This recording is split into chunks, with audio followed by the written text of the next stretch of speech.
Hello everybody, so today in frame once again we've got the Arrma Senton. If you saw the last video you'll know that I overheated the motor here and I kind of blew it up. Doesn't work anymore, so oh bam, we've got a new one. 550 mega motor, exact same thing that's in it right now. So we're going to go ahead and get this guy pulled out so we can put the new one in. First thing you're going to do is flip that over, and you see this screw right here. We're going to go ahead and remove it. Now, the Arrma comes with tools for any screw is going to be on it, including the pinion gear, actually, which we will need to remove because the motor does not come with one. So, get that screw out of there. Now comes a little bit of a tough part, which may be assisted by a flathead screwdriver. Actually, before we get to that, you want to remove the center drive. It's basically just pull that end off and then finesse it. It's a little bit tough to do sometimes. There we go. Pull that guy out of there, get it out of your way, make things a lot easier. So now, the screw removed goes through that nut right there. So now, a little bit of prying, I should be able to move this guy back, in theory. One thing I've noticed that helps is pulling like that on the strap. And you can see that pulled it right out. So, next thing is actually basically to just pry this guy backwards. Now, you're definitely going to want some kind of assisting tool. Got a pair of needle nose pliers here. See if that'll do the trick. Now, you see where this says pull right here? I want to pull that up because it basically clips on there. And then, I have had this out before. Basically just push it back. Sometimes you don't even need a tool, like this time. Just basically gently pull it back, but not too gently, because it is going to take some force. So you can see the gearbox and transmission are all one assembly merit there, which makes things kind of easy to service. So the ESC is still good, so we'll go ahead and unplug that guy. And there we go. Next we'll get this guy pulled apart and get the motor taken out of there. Alright, so we'll go ahead and start getting this motor and transmission assembly pulled apart.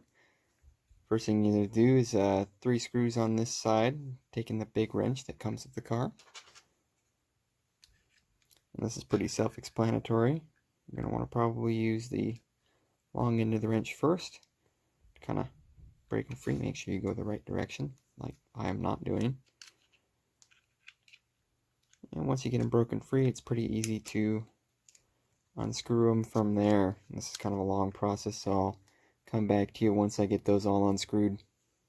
Alright, so with those screws unscrewed, we'll go ahead and pull those guys out one by one. Make sure you hold on to these, you will need them.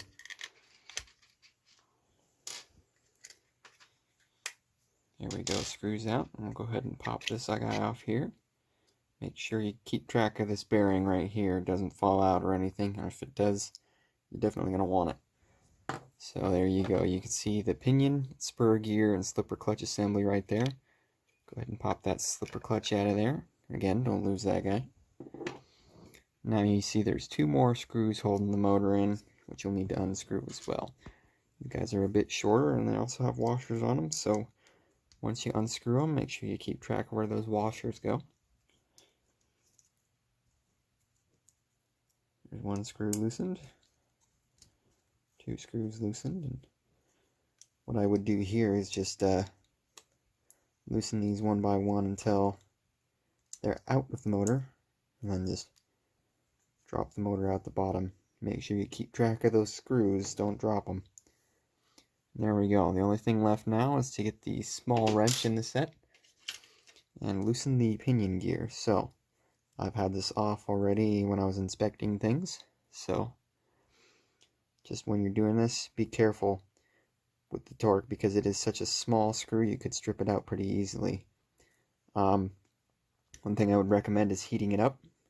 Usually helps it come off a little bit easier, but you see I didn't have any troubles there. So now that we got that off, this guy is junk. I don't know if you'll be able to hear this, but there's kind of a scraping sound coming from the motor. All the cooling fins are broken off. Now you compare that to the new one. This sounds buttery smooth. And all the cooling fins are still on it. So we'll go ahead and get this pinion gear here on there.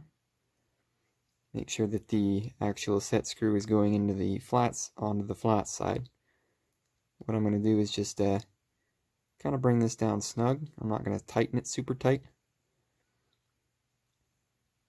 Just until it slides back and forth but doesn't rotate around the shaft. The reason I'm going to do that is so I can kind of adjust this to match up with the spur gear here. Now, installation is the reverse of disassembly, so we'll go ahead and get this guy popped on there and get those screws screwed in. This part's a little bit fiddly, getting the screws to actually line up. But just take your time. Do make sure that you're getting the motor in there the right way.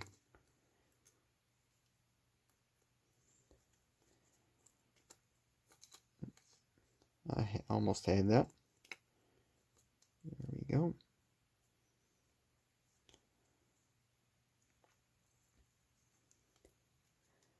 That's threading in, and as you can see, got both my washers and both my screws there. Again, we'll bring that down just snug. We're not going to tighten it up super tight. That way we can adjust the gear lash when that comes time for that. Now what I noticed about this, I've been struggling so much getting these screws to line up. This may take a moment. Oh, there it is. Where is it?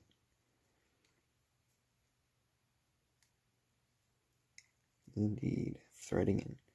Perfect. Once again, bring that guy down just snug. Actually, bring it down snug, then bring it back to like a 1/8 turn, so we can position the motor. I'll take our slipper clutch. Red side goes facing out the way the motor is, just like that. Get that guy seated all the way in there. Now what we'll do is bring that pinion gear up and slide the motor in here. Oops, sorry, can't see what I'm doing. Adjusting these gears is going to be a little bit tough, but basically get those so that they're meshing up.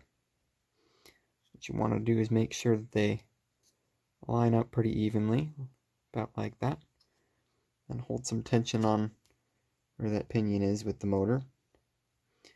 Then use your wrench here to tighten that guy down. So now it'll stay put there.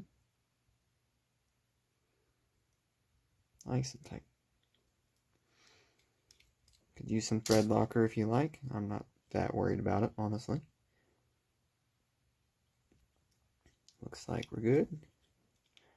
Zipper clutch nice and seated. Now you can see we do need to adjust our gear lash. That's a little bit too much, so we'll bring it in just a little bit. Oop, now there's too tight, no play. You want to have a little play.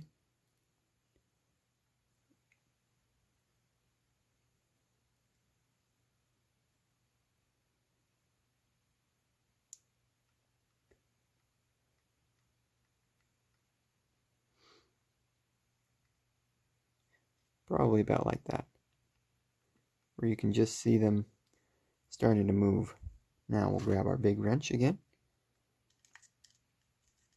Get these motor mounting screws all snug down.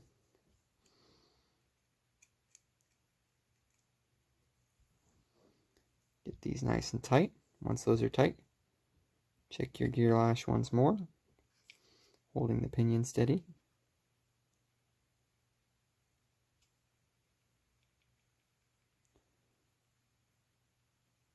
Seems pretty much perfect to me.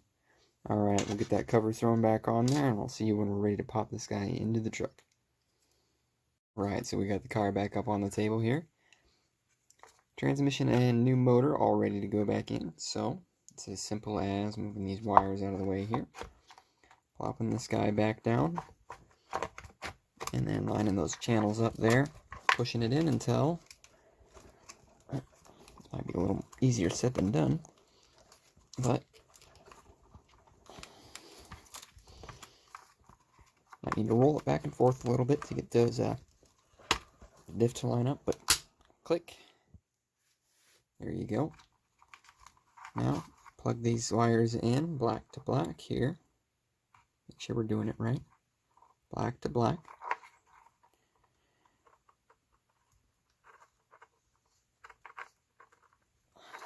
Good there. And then red to red.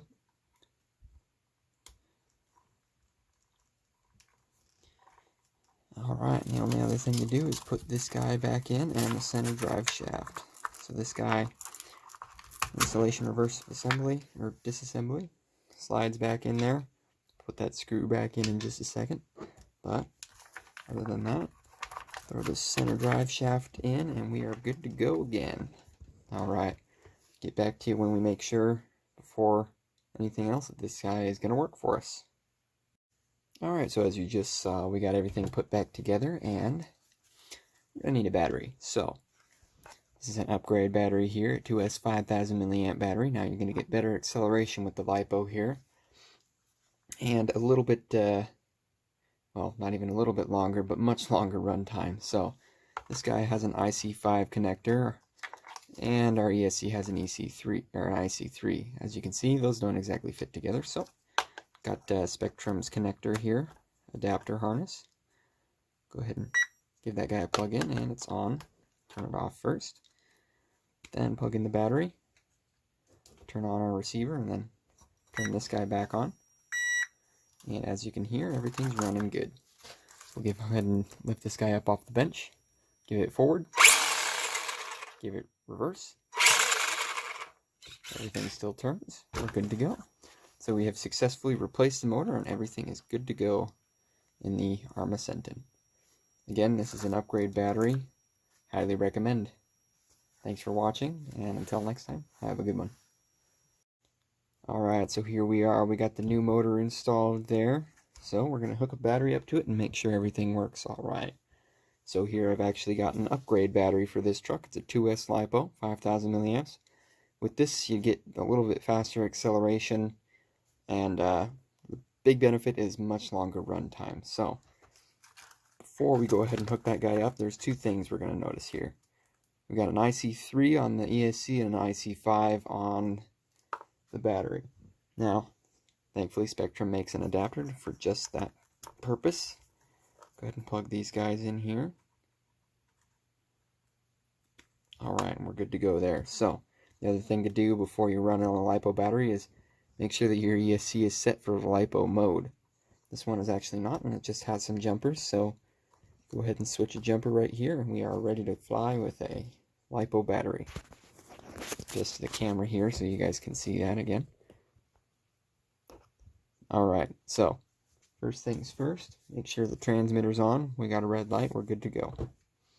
Now, go ahead and power this guy on. And it beeps. That's a good sign.